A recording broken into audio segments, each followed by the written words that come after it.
There's a rhythm beneath every city. Oakland's is slow, low, pulsing like something ancient under concrete. A heartbeat muffled by sirens. A lullaby sung behind steel gates and flickering streetlights.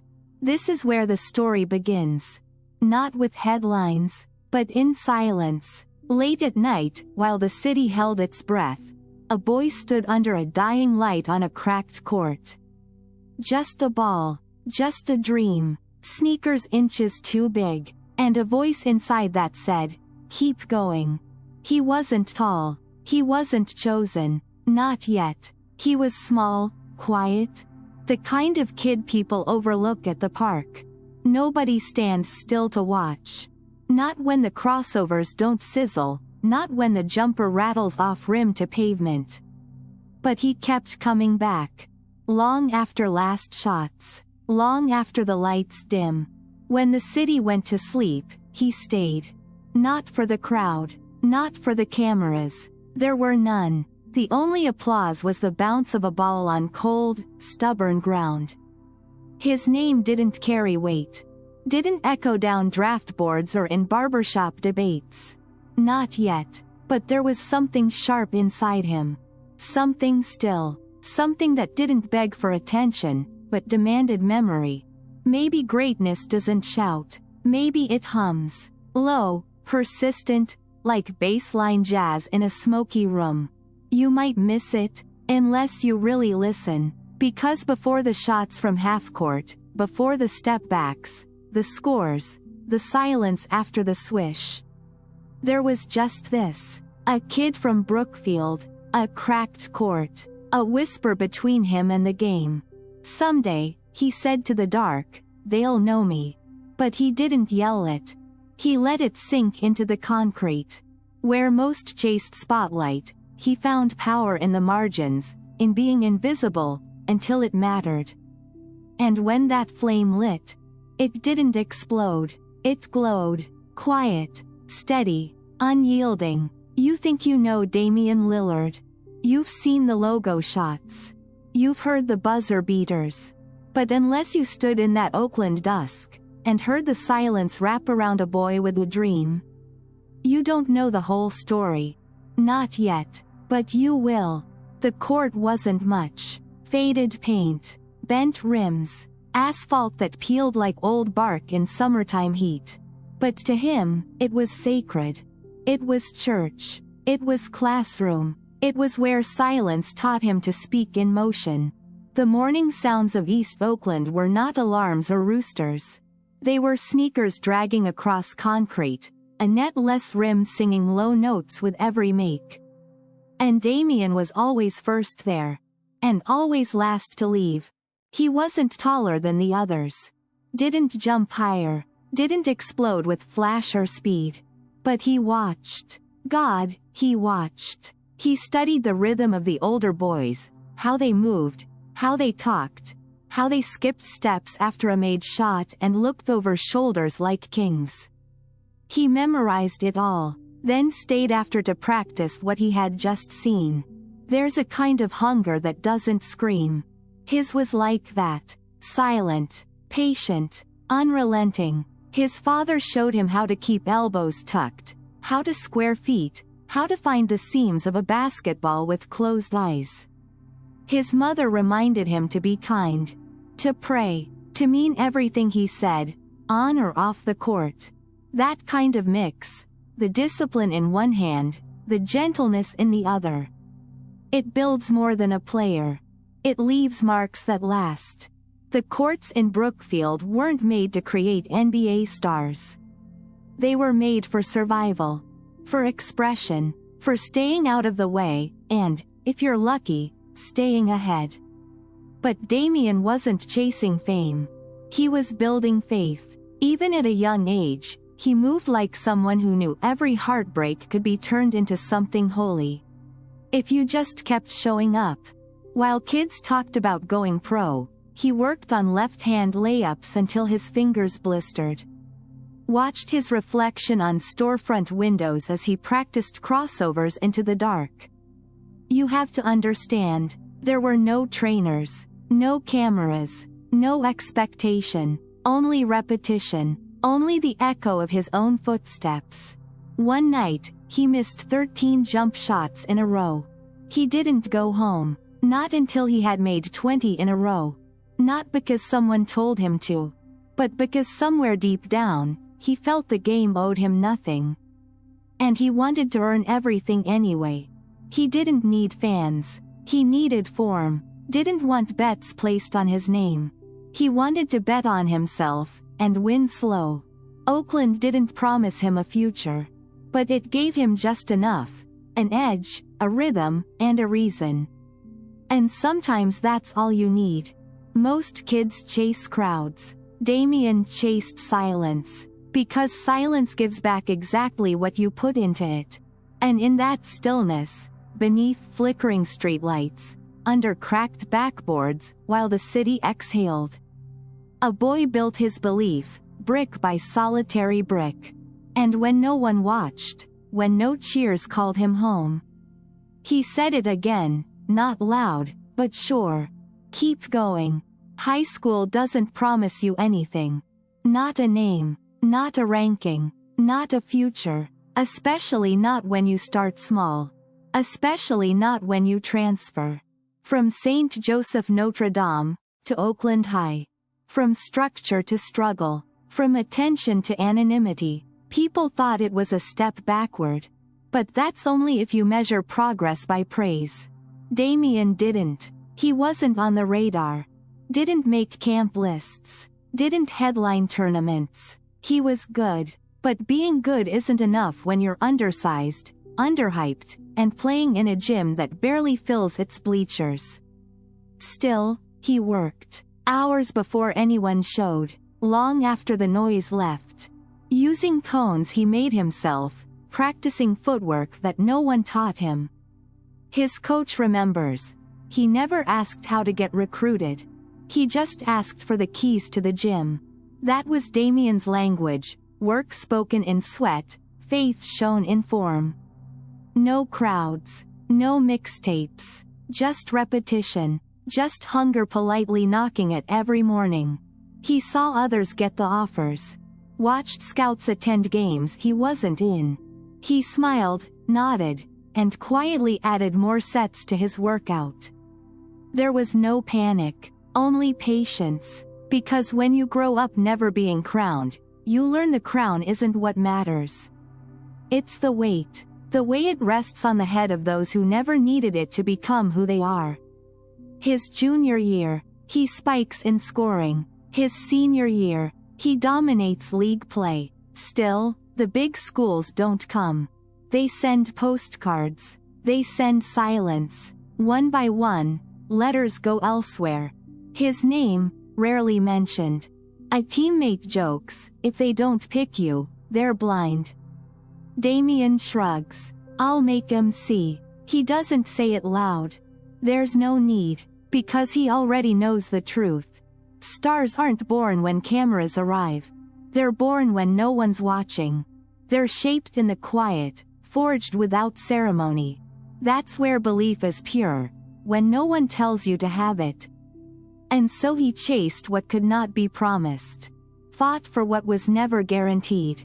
A scholarship did come, from a place almost no one talks about. Weber State, tiny, cold, a ghost to most recruits. But to him, it was hope, and Damian knew something most don't. When you're overlooked, you see everything. And if you pay attention long enough, someday, everything will see you. Snow fell differently in Ogden. Not fast, not loud. It drifted, like a secret, onto silent roads and forgotten sidewalks. Far from Oakland, far from family, far from everything familiar, Weber State wasn't the dream. It wasn't bright lights or big city promises. They didn't sell out arenas. Didn't get national TV. Didn't make elite lists. But Damian didn't come for any of that. He came to become. The gym was always cold. The bleachers creaked with every step. Sometimes he practiced with just an echo for company. He ran hills before sunrise. lifted weights when no one watched, called home every night just to hear the voice of his mother. And when the homesickness sank in, he drowned it out with free throws, hundreds of them. Over and over, until the net finally welcomed him like an old friend. Most days were quiet, most nights were quieter, but in the silence, something began to speak.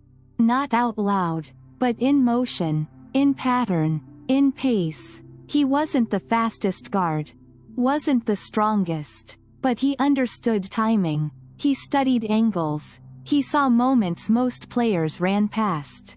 He learned how to lead without asking, how to speak without saying much, how to guide with presence, not pressure. When the team looked tired, he worked harder. When they were down, he stayed centered. It wasn't superstardom, it was steadiness. Coaches noticed, teammates trusted him, opponents underestimated, and then realized. He wore number 1. He treated every practice like it was Game 7. And when games got tight, he got calmer. But even as he rose, he stayed low to the ground. Not in stature, in spirit. No spotlight followed him, media didn't come calling, but you could feel it. Something was happening, not overnight. Momentum moves quieter than that. Like snow building on rooftops until it's ready to fall. He wasn't chasing stardom, he was chasing mastery, and that made all the difference. Because when you're far from home, when no one tells you what to be, you have the chance to decide for yourself. Damian chose durability, chose devotion, chose to turn the silence of Ogden into the sound of someone becoming whole.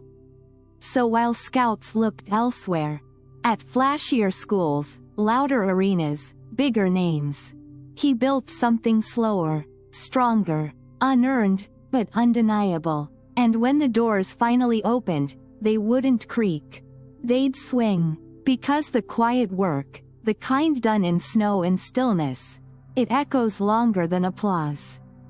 The world started talking. NBA chatter, analyst projections, top draft boards. After 2 years at Weber State, Damian had built something solid. Numbers climbed, wins stacked, movements became sharper, vision clearer, and yet, something felt unfinished. Then, injury, a clean season, cracked, a foot that faltered, a body that paused when the mind wanted to press forward.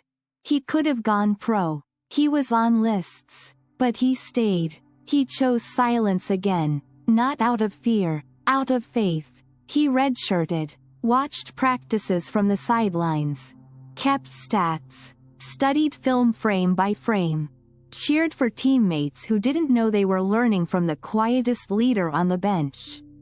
In a world rushing, he slowed down, healed the right way, took pain as teacher, and patience as proof. Others left early, chased the draft and the dollar signs. Damian took the long way. He always had, and in that year of stillness, he sharpened things you can't see in stat sheets. His calm, his court awareness, the way he slowed the game down without ever stopping it. He came back stronger, quieter, somehow, but more certain. His final college season was a whisper turning into hum. A player building pressure not by volume, but by gravity. Opponents doubled him, coaches game planned around him. Still, he moved through it all like water. Averaged 24 a game. Led with pace, not panic. He didn't talk his way into the draft. He walked into it, deliberately.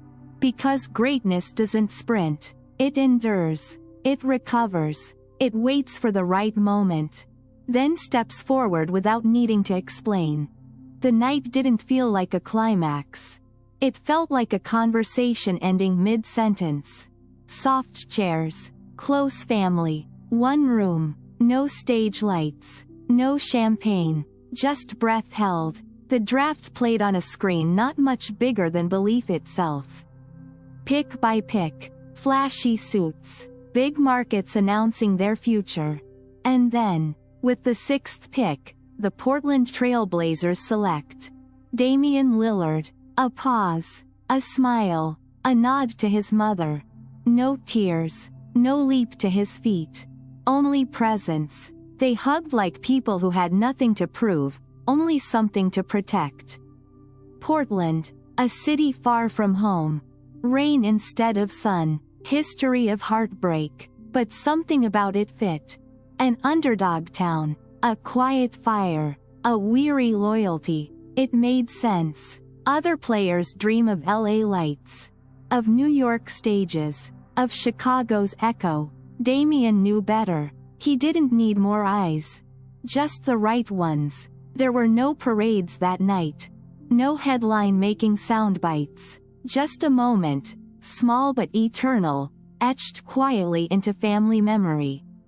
After cameras left, he sat alone with the jersey. Ran fingers over the stitched name. Not out of pride, but promise. To hold it with care. To earn it fresh each day. No talk of millions. No bragging rights. Someone asked, "Did you expect this?" He said softly, "I expected to be ready." That's how the story shifted. Not with noise, but with knowing. Because some arrivals don't crash through the front door. They unfold like morning. They sharpen slowly. They announce themselves not in volume, but in the weight they carry. And as the night wore on and the city lights dimmed, one name had been called. But a legacy had only just begun. Portland was gray that morning. A thin drizzle traced every sidewalk, muting the streets into soft silence. But inside the facility, a different kind of quiet. Not hesitation, not nerves. Focus. It was Damian's first official day. His jersey still crisp. His sneakers barely creased. He didn't ask questions. Didn't pose for photos. He asked for the gym key. A staffer paused, smiled. Said, "It's your day off." He nodded. Exactly. Later, they'd look back and say that should have been the first sign. The silence wasn't emptiness. It was intention. He walked into that gym like it was a temple. Lights off. Floor dim. Just the echo of his own steps returning back to him. Most rookies wait for systems. He made his own rhythm. A reverse layup. A catch and shoot. A hesitation dribble pulled from forgotten courts in Oakland. All of it with no one watching. Coaches talk about first in, last out. Damian redefined it. He was first, and sometimes, only. Teammates noticed. Not by his words. He spoke little. But in the weight of his presence. He didn't play with flash. Didn't come in demanding plays run for him. He listened. He looked. He learned. Veterans respected that. Not out loud, no declarations. But in the quiet way they passed him the ball during scrimmages. In the way they nodded when he hit that 5th pull-up in a row. He didn't carry energy like caffeine. He carried it like stone. Every day, same time. Same drills. Same fire. He wasn't auditioning. He was announcing, not with volume, but with value. They gave him the ball. Not because he asked. Because he was ready. At practice, he ran the offense with a steady hand, like someone who had done it long before arriving. Who had pictured it so many nights that it already felt real. But off the court? Stillness. No parties. No headlines. Just recovery tubs and late-night calls to family. He talked to his mom about meals. Asked his dad about their car back home. How the tires were holding up. $1 million contract, and still he asked about tires. Because his rise wasn't rocket fuel. It was roots. Roots so deep they didn't need to be seen to be known. Staff began to say, "He's not like the others." And they were right. Others looked for attention. Damian looked for growth. Others wanted to be the man. Damian wanted to be the moment people could count on when the court got cold and the play broke down and the crowd leaned in. It wasn't about pedigree. It wasn't about being the sixth pick. It was about what he did when no one else stayed. The gym lights clicked off one night. A janitor walked in, surprised. Damian stood at the free throw line. Sweat on his brow, still shooting. The janitor said, "You know everyone left, right?" Damian nodded. One more round. No smile. No flair. Just fire. And from that night on, the key wasn't just for access. It was a promise. They gave him the award, unanimous Rookie of the Year.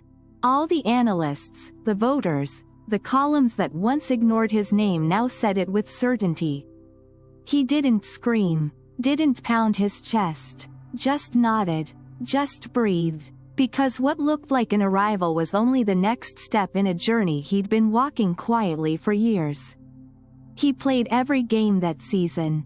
All 82. No load management. No excuses. Only consistency. Only craft. Sixth pick. Small market. No fanfare.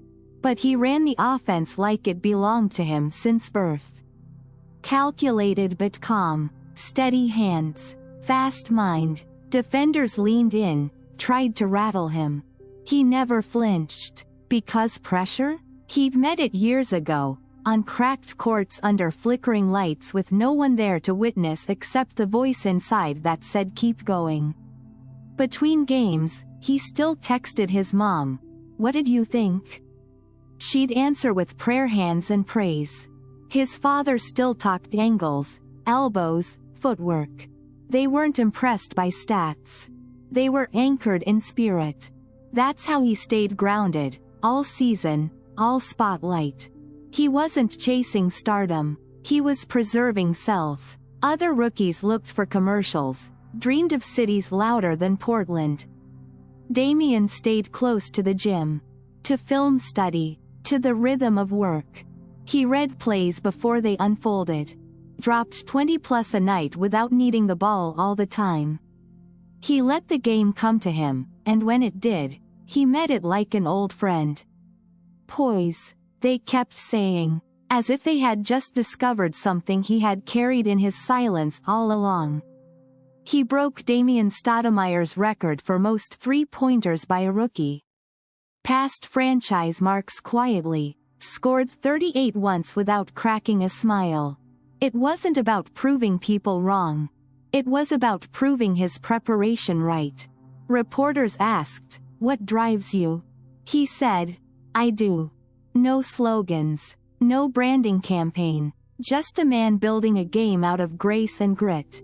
And though the world had finally noticed, finally named and ranked and listed him, he still played like the boy from Brookfield that no one watched. Because there's something powerful about carrying your past with pride. Not as a weight, but as a compass. So yes, he was the Rookie of the Year. But trophies tarnish. Recognition fades. And what Damian built that year wasn't a title. It was trust. The clock read 0.9. Not a full second. Just enough to blink. Just enough to believe. April 2014. Game 6. Blazers vs Rockets. Series hanging in a breath. The arena buzzed. Not loud, but tense. A hum that lives only in between endings and eternity. Tied game. Timeout called. One possession. The play wasn't drawn for glory. It was drawn for trust. Because sometimes, the shot doesn't belong to who's hottest. It belongs to who's ready when nothing else feels real. Damian walked out like it was another morning in the gym. No panic. No pose. Feet calm. Pulse slower than the crowd's heartbeat. He caught it near the arc. Curled off a screen. Swiveled his feet, and rose. Ball left his hands like it knew. Not rushed. Not forced. Just, certain. In that moment, everything bent. Time paused. The air stilled. Even gravity waited. Then, swish. The net snapped soft. The buzzer cried out like it saw it coming too late. Moda Center exploded. Voices broke. Limbs lifted. bits of emotion scattered like confetti in a wind tunnel. And Damian? He walked, arm raised, pointing skyward, not at fans, not at foes. At something bigger. Teammates mobbed him, but he didn't yell, didn't pound his chest. The loudest moment of his career met with a whisper. That's who he was. While the world screamed, legend, he lived in the space just after sound, where echoes become memory and silence becomes sacred. Because that shot wasn't luck. Wasn't madness. It wasn't even the beginning. It was just confirmation. That everything he built between cracked courts and cold gyms, between missed calls and long nights, meant something, lasted. The media called it iconic. Some said it changed the series. Some said it changed his career. But that shot, it didn't make Damian who he was. It revealed him. This wasn't a breakthrough. It was a promise kept. They asked him why he stayed. Why he never left for a bigger city, a brighter spotlight, a louder stage. Why he didn't chase rings the way others did, gathering stars like currency, leaping from franchise to franchise in search of banners. And every time, he answered without needing to raise his voice. Because some people build, while others borrow. Because some roots don't seek better soil, they dig deeper. Portland wasn't perfect. The winters were long. The narratives were short. The roster shuffled like loose pages in the wind. But Damian saw more than a jersey. He saw a home. Fans who stood in the rain. Children in number 0 hoodies shooting imaginary buzzer beaters on rusted hoops nailed to garages. He saw their hope, quiet, weathered, but real. And he knew how that felt. So he stayed. While star duos dismantled and super teams assembled, he kept showing up to the same building. The same gym. The same commitment. Not out of stubborn pride, but purposeful love. He didn't call it loyalty to be praised. He called it responsibility. Because when a city gives you everything it can, you don't ask for more. You become more. Players switched teams mid-contract. He signed extensions. Others managed narratives. He managed practices. He never begged the front office for an escape. Even when the ceiling felt low. Even when trades fell through. Even when playoff exits stung deeper each year. He bore it, learned from it, used it, because to him, winning wasn't just about a trophy. It was about winning right. Winning together. Winning in a way that didn't lose the soul along the way. He knew. Not every ring shines the same. And some battles are bigger than the ones fans see on stat sheets. One night after a loss, he stayed late. Didn't vent to reporters. He shot free throws in an empty gym until sweat blurred vision and silence gave him peace. The janitor said, "You're still here?" He nodded. "I've got work to do." Portland knew his name, but more than that, it knew his shape. The way he moved through the city, in grocery stores, at youth camps, in neighborhoods where courts weren't clean but dreams still lived. He made fans feel seen. Not from balconies, from sidewalks. He was a star who didn't hover. He walked. And that's why they loved him. Why they raised his face on murals, not for MVPs, but for presence. Not for titles won, but for time given. His loyalty wasn't loud. It was long. Years measured in trust, not trophies. And if he had never won the thing, the parade, the press, the confetti, it would have been enough. Because in a league that moves fast, that forgets fast, that trades fast. Damian moved slow, chose stillness, chose to be counted on, instead of counted out. He didn't stay because there was nowhere else to go. He stayed because he knew. What most forget, leaving is easy. Staying takes greatness. There's another voice you may not have heard. Not the one that buries game winners in the final second. Not the one that commands a huddle. Not even the one that tells reporters, with steady eyes, "I'm built for this." No, this voice lives in headphones, in notebooks, in verses written after practices, when the gym goes quiet and the city exhales. Damian raps, not for fame, not for charts, but because sometimes, the things that can't be spoken on the court need to bleed out through rhyme. He doesn't flash it, doesn't lead with it, and when he drops a track, it's not to chase attention. It's to trace emotion. The mic doesn't ask for highlights. It asks for honesty. Verses about pain, about Oakland, about losing friends, raising children, carrying the weight of expectations and the silence that comes with staying loyal. His flow isn't braggadocious. It isn't spectacle. It's steadiness. Bars laid down with the same care as free throws shot in solitude. He records in off-season studios, in basements turned breathing rooms. Not clubs. Not industry parties. Just safe places where truth doesn't echo, it resonates. People think athletes rap to extend spotlight. But Damian? He raps to escape it. To return. To be not the all-star, not the max contract man, but just Dame from Brookfield, writing rhymes on lined paper the way he used to script basketball dreams on the blank walls of his room. Each song is a mirror, held up to the moments he can't explain in press conferences. Sometimes, it's about grief. A friend lost to violence. A cousin caught in a system. Pain that goes past box scores. Other times, it's grace. Lines about faith. About his wife sacrificing during road trips. About late nights holding his son while the world expects him to be steel, when he's just trying to be soft enough to soothe a cry. His lyrics sound like journals. Not everything rhymes tight. Not every beat slaps. But it's real. And real sticks. It confuses people. Why would $1 million player rap like he still has something to prove? Because art was never about arrival. It's always been about survival. And for Damian, music is the place where he's allowed to not be fixed in stone, but fluid. To ask questions, to confess exhaustion, to say things like, "Sometimes, I think about giving it up. Sometimes, I wonder who I am when the lights go off."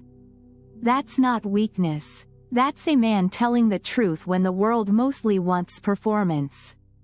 Basketball is his edge. Music is his ease. Where one tests him, the other heals him. And in a world filled with branded sounds, his remains one of the few that whispers and wounds and waits.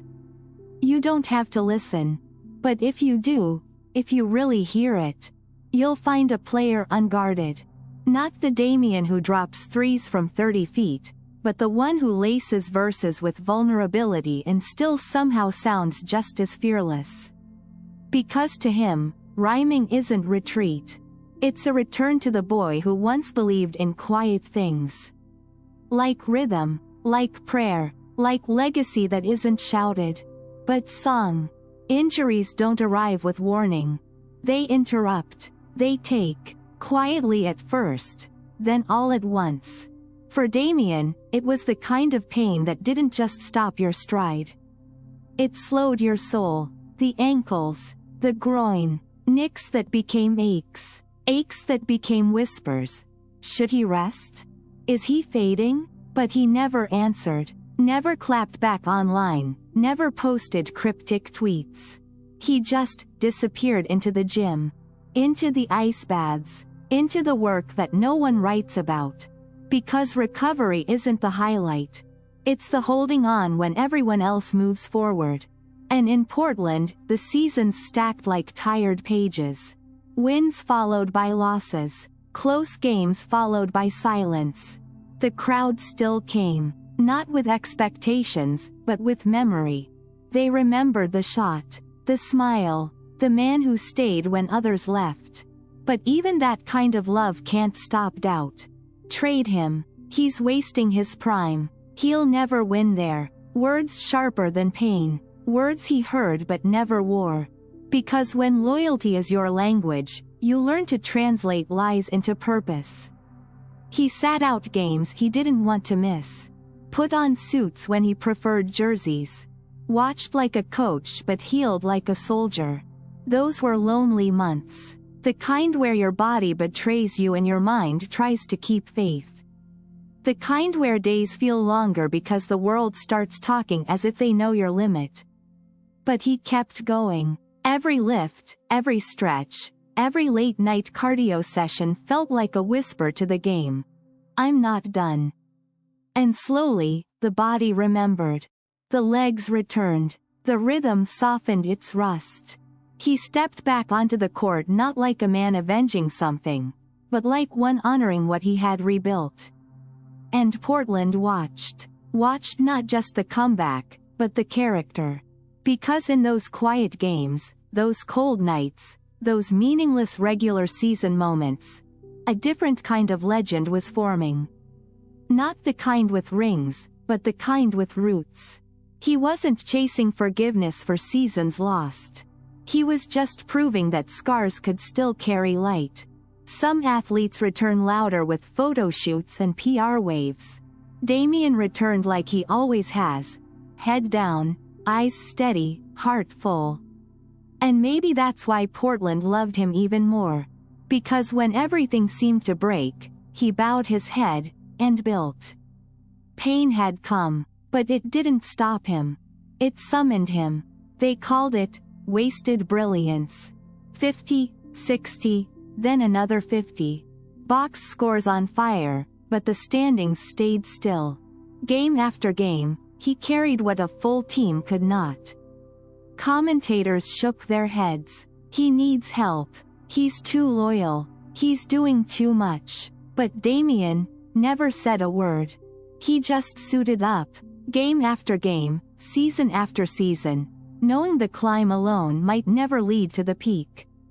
But that wasn't the point. It was the climb that mattered. He never played angry, only awake. Fully present in the duel, regardless of who stood beside him. Teammates came, some young, full of promise. Some seasoned, chasing what time still owed. They looked to him, not for answers, but for proof that quiet leadership still works. And he gave it, one dribble at a time. He didn't chase viral moments. He chose value. Dropped 61 in a game that won't make history books but made teammates believe. Because sometimes, the greatest acts are not the ones that get banners. They're the ones that keep the roof from caving in. One night, a double overtime game in Denver. He was exhausted, body fading, but the eyes, clear. Nothing left in the tank, yet still finding a way to give. Not for legacy, not for applause. For them, the team, the colors, the name stitched across the chest. After the game, reporters asked, "How do you do it alone?" He smiled, "I'm not alone. I'm just willing." That's the part they never understood. That you can stand solo on the court and still be surrounded by everything that's ever held you up. By a city, by a code, by a conviction that doesn't shake just because the team does. He carried all of it. Every playoff hope, every stretch run, every time someone said, he should have left. And still, he played with joy. Because the game, at its core, was never about the numbers or the names around him. It was about the love. The deep, sacred love of picking up the ball and knowing you don't need help to stand for something. He didn't chase victory as validation. He played because it was the clearest way he knew to express belief. In himself, in his city, in the idea that doing right by something matters more than how many watch you do it. So they called them wasted years. But what they missed was this. There is no waste in loyalty. No emptiness in effort. No shame in failing fully committed. Because sometimes the scoreboard lies. But the soul never does. And Damian? He was never empty. He was full. Of weight. Of witness. Of the quiet kind of greatness that doesn't ask to be seen, only to be earned. The world stopped. Not all at once, but enough to feel like it had forgotten how to breathe. Empty arenas, silent streets, an invisible weight pressing on everything. The NBA shut down. The games faded. For months, there was only uncertainty. And then, the bubble.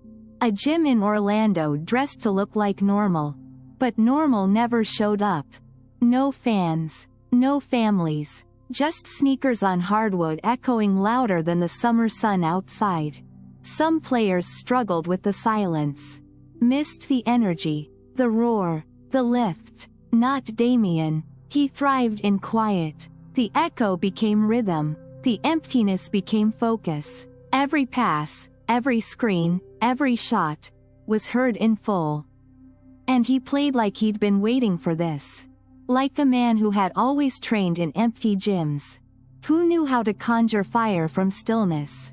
51, 61, 45. It wasn't noise-driven. It wasn't for attention. It was a message sent straight to the essence of the game. I was built for this. In quarantine, some lost their connection. Damian deepened his. He meditated between games, called home in the evenings, listened to gospel music alone in his room before walking onto the court and unraveling defenses like old letters. Analysts called it a tear, a hot streak. What they missed was that this quiet crucible, was made for someone like him. Where pressure isn't felt from the crowd, but from the mirror. Where greatness isn't chased in noise, but discovered in what remains when everything else goes away. He carried Portland, again, into the playoffs, out of the shadow of doubt. And when teammates went down, when backs tightened and legs failed, his didn't. He kept playing, kept answering, because silence doesn't scare someone who found faith in its depths. When the games ended, there were no parades. No bars full of cheers. Just Zoom calls and restless nights. But for Damian, it wasn't less.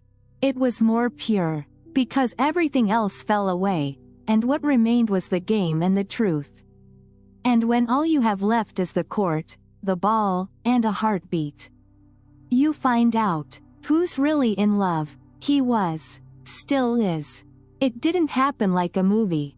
No slow motion montage, no epic music swell, just a phone call, some silence, a truth that had arrived long before the paperwork did. After 11 seasons, it was time. Time to leave the city that raised him a man. The team that made him a symbol. The place where fire met floorboards and loyalty had a home.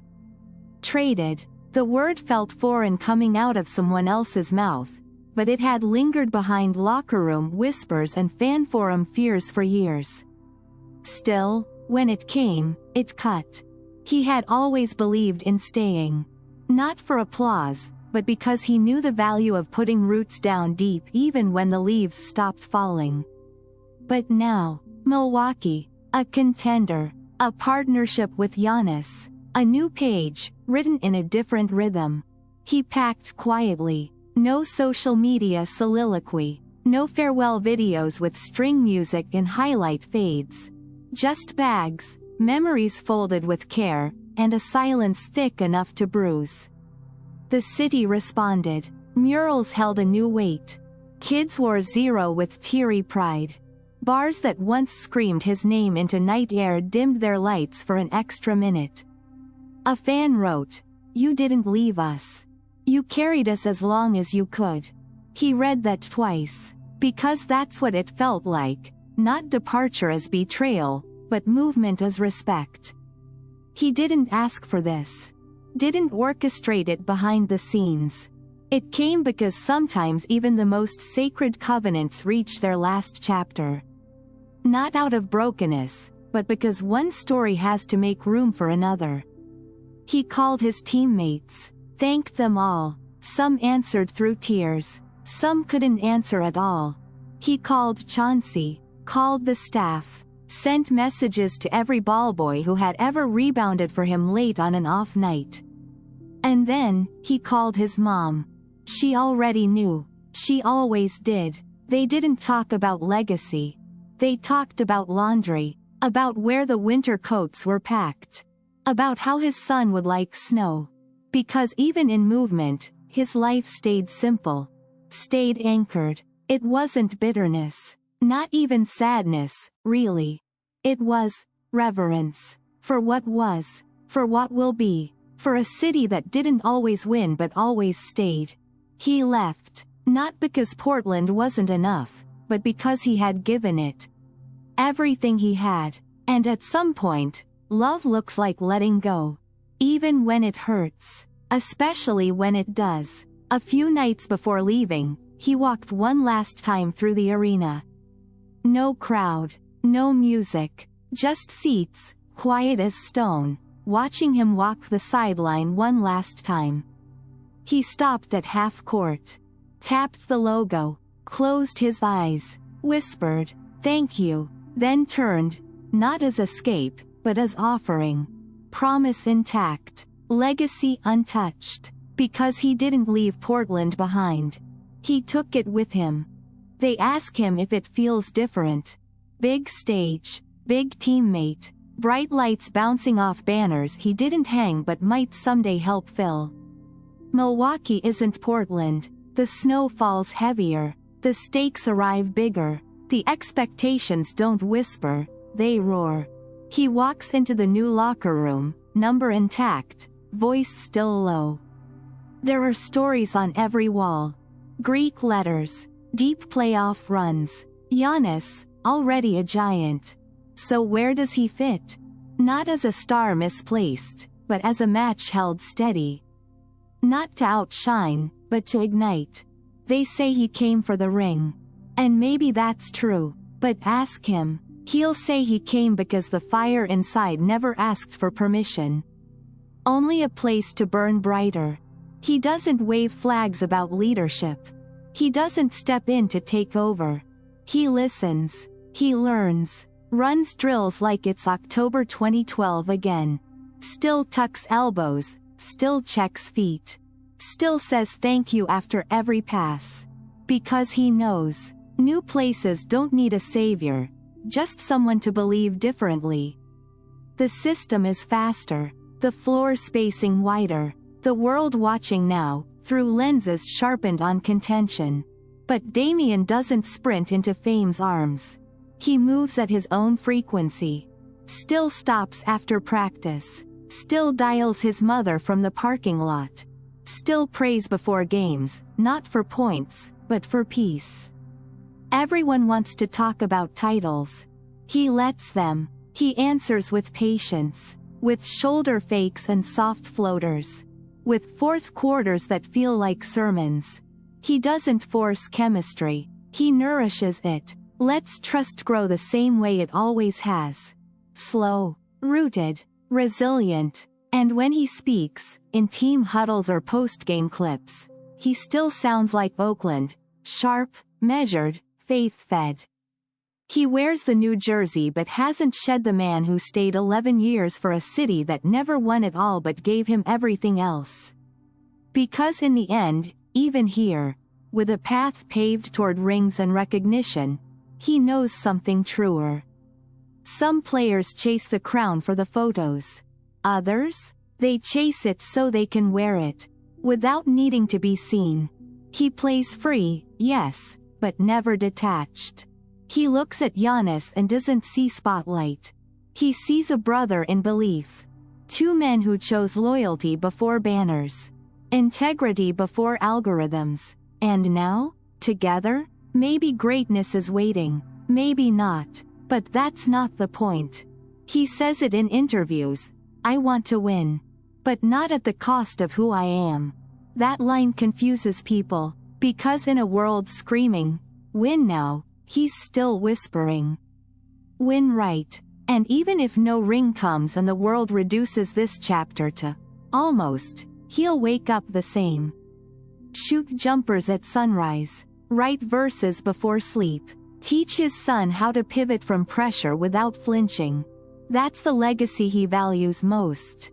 Not gold, but grace. Not trophies, but truth worn quietly, every time he laces up. Summer in Oakland isn't quiet, but it knows how to exhale. Windows open, music floating through backyards, barbecue smoke curling through sycamore trees. And Damian? He's home, not visiting, returning. There's a difference. He's back where the echo of a bounce means more than highlights. Where someone always says, "I remember you at the rec center." Still got that jumper? He smiles. Because summer here isn't rest. It's restoration. He runs hills in the morning. Steep, cracked sidewalks lined with the ghosts of who he used to be. The same roads he once walked with headphones in and dreams too big for his zip code. Now, his son runs beside him. Laces loose. Laughing every few steps. "Come on, Dad, faster." They make it to the top. Both out of breath. One with tired legs, the other with endless ones. They don't talk about basketball. They talk about clouds. About how toast always burns at Grandma's house. Then later, the gym. Not a new one. An old one that smells like echoes and pine dust. Where the floor creaks before the rim does. Damian brings his own ball. Same make. Same grip. He shoots alone, sometimes. Other times with cousins, teens from the neighborhood, a coach he used to idolize. There's no film crew, no curated content, just buckets, and laughter, and missed free throws followed by playful groans. He pulls kids aside, not to lecture, to show, not tell. Keep your elbow in, lower your stance, shoot through your legs, not with them. They listen because they know he listens back. And after dinner, family packed around folding tables on narrow porches. Plates balanced on laps. Stories thicker than the sauce on the ribs. Cousins ask about the league. He deflects. Asks about school. About jobs. About the kid who used to mow lawns and now owns a mechanic shop. The spotlight doesn't show up here. And that's the point. Because legacy isn't just what you score. It's what you pour back into the soil that raised you. And this soil? It remembers everything. The missed shots. The long nights. The barely affordable sneakers bought with birthday money. So summer in Oakland isn't still. It moves, gently, deliberately, just like him. He wakes early, lifts weights in old garages. Dials teammates for check-ins. Writes verses in notebooks, ink smudging from backyard sweat. And at night, when the games are long gone and the fireflies hum like hi-hats, he kneels beside his son's bed, tucks blankets, tells stories, not about the league, about the time he made 7 layups in a row on a court with no net. His son grins, eyes wide. "Did you win?" He thinks for a moment.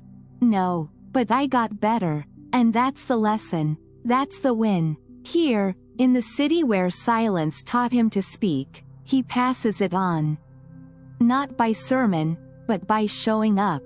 Again and again, even in summer, especially then. They count trophies. They measure rings. They ask how many, as if greatness is a number to be stacked, not a soul to be shaped. But what if the legacy isn't in hardware? What if it's in the way a player stands when no one else will? Not to shine, but to shield. Damian never lifted the Larry O'Brien. His name doesn't sit beside MVPs or finals MVPs. No parade routes with his face painted 10 stories high. But listen closely, his name is in locker rooms. Whispered between young players who study his poise. Used in metaphors by coaches who demand more than stats. Play like Lillard, they say. They mean, play with loyalty. With fire. With silence that hums stronger than any shout. His legacy isn't housed in glass cases. It's in worn jerseys in cities that never cheered beside him. In lives he touched quietly, without campaigns or commercials. He's the player who stayed when it was easier to go. The one who gave his city everything. Not until he was tired, but until he was empty. And still kept giving. They don't paint murals for patience.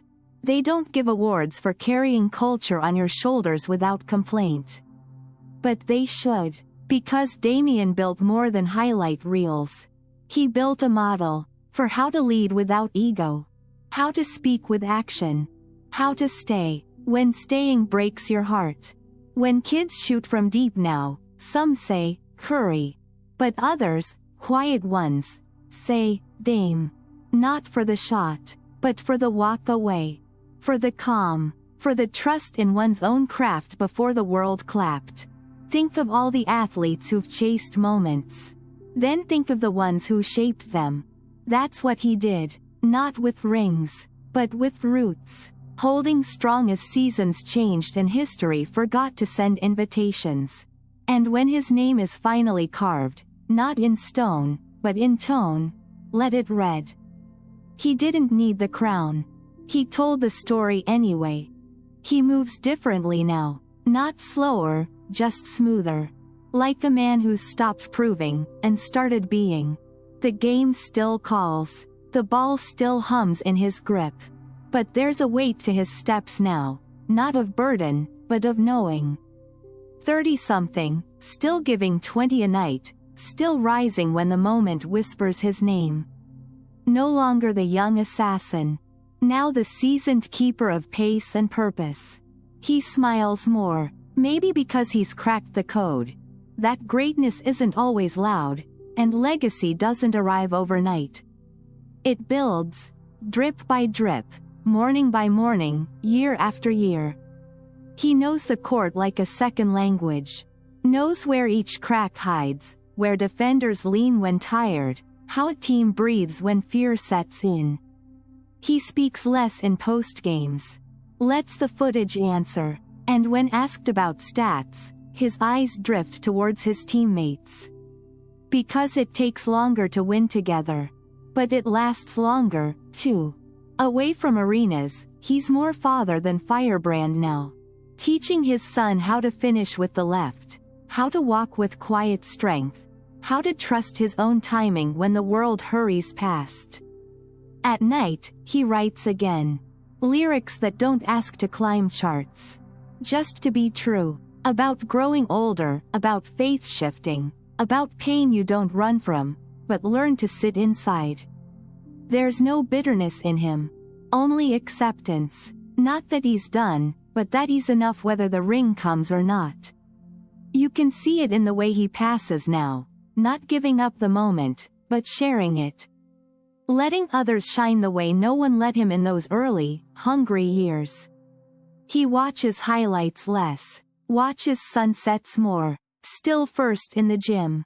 Still last to complain. And during warm-ups, when the house is still filing in, you'll find him at half court. One dribble. One shot. Not to prove range. To feel center. Because even now, after miles and moments, after banners missed and hearts held, there's still something glowing in him. Quiet. Steady. Unyielding. The flame never left. It just learned how to last. Some fires die with age. Others turn blue, hotter, brighter, quieter. He walks into arenas now with less fanfare, but more gravity. Not every step is quick anymore. But every step is sure. There's a hush around veterans. Not from fading, from knowing. He doesn't need to prove anything. But he still plays like he does. A new season, a new team, but the routine remains untouched. Early workouts, late night film, a nod before games, never a roar. People ask if he's slowing down. He smiles, because what feels slow to them is just deliberate. He's not chasing something, he's preserving it. His son understands now, knows what game day means. Waits for highlights. Wears the shoes with his father's name. One night they sit together, just the two of them after a loss. The boy asks, "Why do you still play when it hurts sometimes?" Damian looks ahead, then down, then in, because it still matters, because the game still speaks. Quietly, but clearly, and no matter how long he's played, how much he's done, it whispers like it did when he was 13 under streetlights. Keep going. He's not trying to outrun time. He's learning to walk with it. Each game now is a letter, a soft goodbye written one possession at a time. But make no mistake, the fire hasn't gone out. It's just settled deeper, in the hips, in the eyes, in moments you won't find in highlights, but in the way a team moves when he's on the floor. In the way silence returns each time he pulls from deep, and the ball arcs like it remembers. He won't announce the end. It'll come when it's ready. And he'll meet it, with grace, like every other turning of the page. But for now, he laces up. He listens. He leads. Because the flame isn't fading. It's just burning steady. Always has. Always will.